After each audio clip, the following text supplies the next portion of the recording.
The Turnbull government will push state and territories to adopt a law that allows terror suspects to be detained for 2 weeks before they are charged.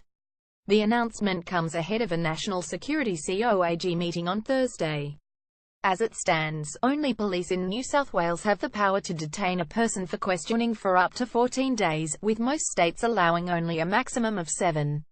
New South Wales is set to further strengthen its counter-terrorism measures, with Premier Gladys Berejiklian announcing on Wednesday that terrorist-related offenders will find it hard to get parole.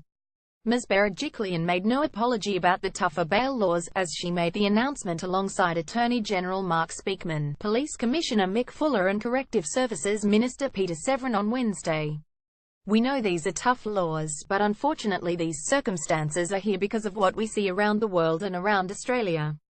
We want to make sure that our citizens are protected in every way, and unfortunately we know it only takes one person to cause and inflict harm on so many others," Ms. Berejiklian told reporters in Sydney.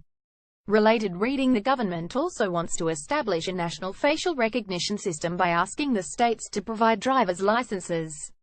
Currently the federal government only has access to passport photos, which only covers half the population. "We believe if we bring together driver's licenses, then we can start to build up a national system that will enable us then more quickly to identify people, particularly to be able to identify people that are suspected of, or involved in, terrorist activities," Mr. Turnbull told ABC Radio on Wednesday morning. He said the facial recognition system could be used in airports and shopping centres.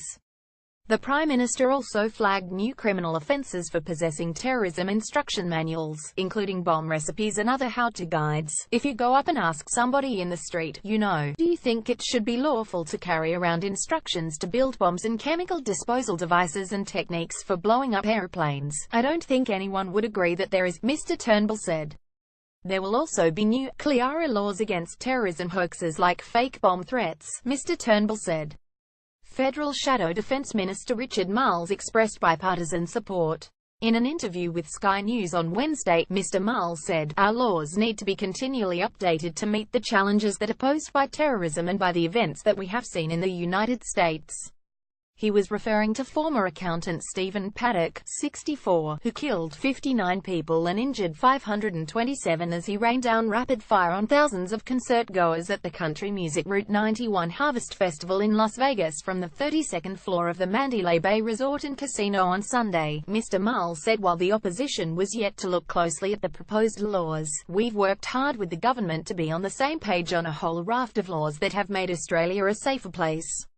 Related reading: there have been 5 terrorism attacks on Australian soil since the national threat level was raised in September 2014, and 13 major counter-terrorism disruptions, including the alleged plot to blow up a plane in Sydney earlier this year. Mr. Turnbull announced Thursday's COAG meeting following the deadly Brighton siege in Melbourne in June, in which a man was shot dead and 3 police officers injured. "Keeping Australians safe is my highest responsibility. This meeting is vital to stay ahead of the threat of terrorism," Mr. Turnbull said, with AAP.